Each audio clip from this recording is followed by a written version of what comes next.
and welcome to the Adventures with a Home Health Aide. Now, one of you asked me a question, and it was, what was the worst client I've ever had? Now, I cannot find your question. So if you ask me what is the worst client you ever had, baby cakes, this is for you. Now, years and years ago, I had a client. Now, if any home health aide knows, if your client needs 24/7 around-the-clock care, your butt is there until they send your replacement. If your replacement doesn't show up for whatever reason, you are not allowed to leave. You must stay there. So oh God. This was talked about in therapy, by the way. I am emotionally scarred from having any kind of ceramics around me. I will not buy ceramics and I will not allow ceramics in my house.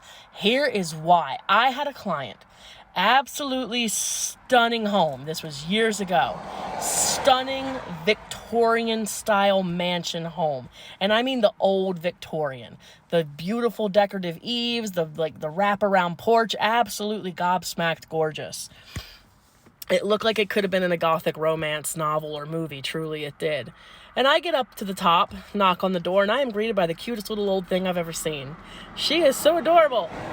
And she looks like she could blow away with a good wind. She looks like she's about to fall apart. She is very fragile. At that time, and I know she's passed on, God rest her, she was already over the age of 95. So I go in, and beautiful, stunning house. And I ask her, what can I do for you today? And she asks me if I could go up to the 3rd floor and the 2nd floor and give everything a thorough dusting. Do not go into any of the bedrooms. I am not allowed to open up any room doors.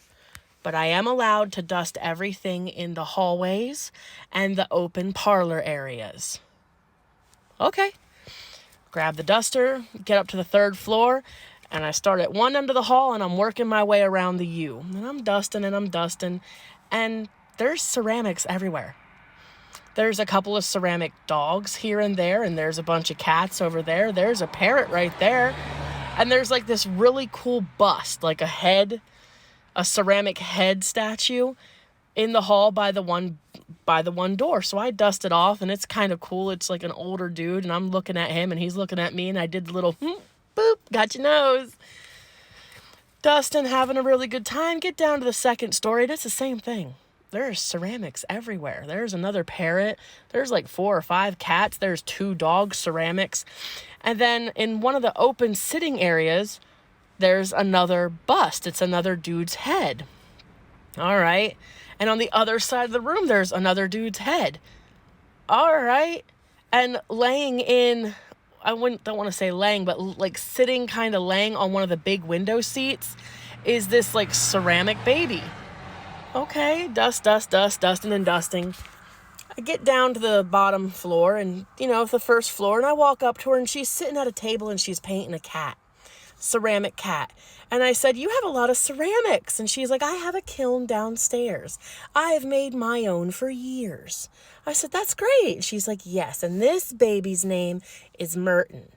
Merton. Yes, Merton. This was my Merton. Okay. Your Merton? Oh, yeah, my Merton. Okay, well, can I fix you lunch? So the rest of the day goes by and we're talking, and 6 o'clock in the afternoon hits or evening hits, and I get a phone call. My replacement isn't going to make it. She had a family emergency. I need to stay there until they can find somebody. And I'm thinking, shit. But okay, so I tell her the situation, and she says, well, I think you can just go home. And I explain to her that I'm not allowed to, but it's okay. It's okay because I can, stay here overnight.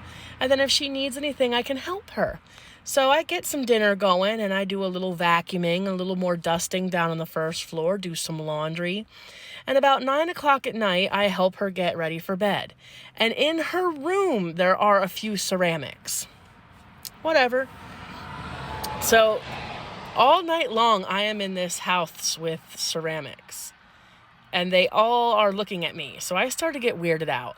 So I slowly, quietly just kind of walked around the house, looking at these ceramics, looking at the artwork, everything like that. And then I got really curious, a little too curious.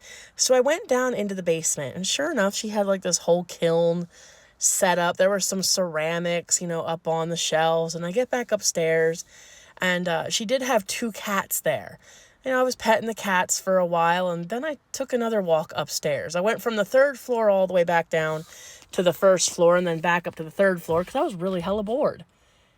And I just got this horrible feeling that I was being watched. Like this ungodly, unsettling, horror movie, creepy music that I was being watched. And I was trying to put it to the back of my mind. Didn't really get any sleep because every time I started to fall asleep, I swear to God, something touched me. And I thought, you're just tripping yourself out. You're tripping yourself out. So the next morning, 6 o'clock comes. We get her up. I get her up. I get her washed up and dressed and breakfast on the table, ready for her to start her day. And finally, I hear the knock at the door. My replacement's here. I'm so happy. I'm exhausted. Go out into the porch. My replacement's there, and I give her the rundown of the last night's activities, the day's activities. And she looked at me and she said, "Oh my God, how did you sleep in that house?" Oh, I'll admit it. It was a little weird, all those ceramics. I just couldn't. You mean the urns? Pardon? I came to find out that all those ceramics, those dogs, those kitties, the 2 parrots, the 3 male bust heads, and the baby, they were not ceramic statues. They were urns. Every time someone she loved died, the husbands, the baby, the dogs, the cats, she would make a mold, turn it into a ceramic statue, and put their ashes in it. I booped an urn's snoot. Ooh, and now I cannot stand ceramics. I want nothing to do. Oh my God, I need to go wash my hands.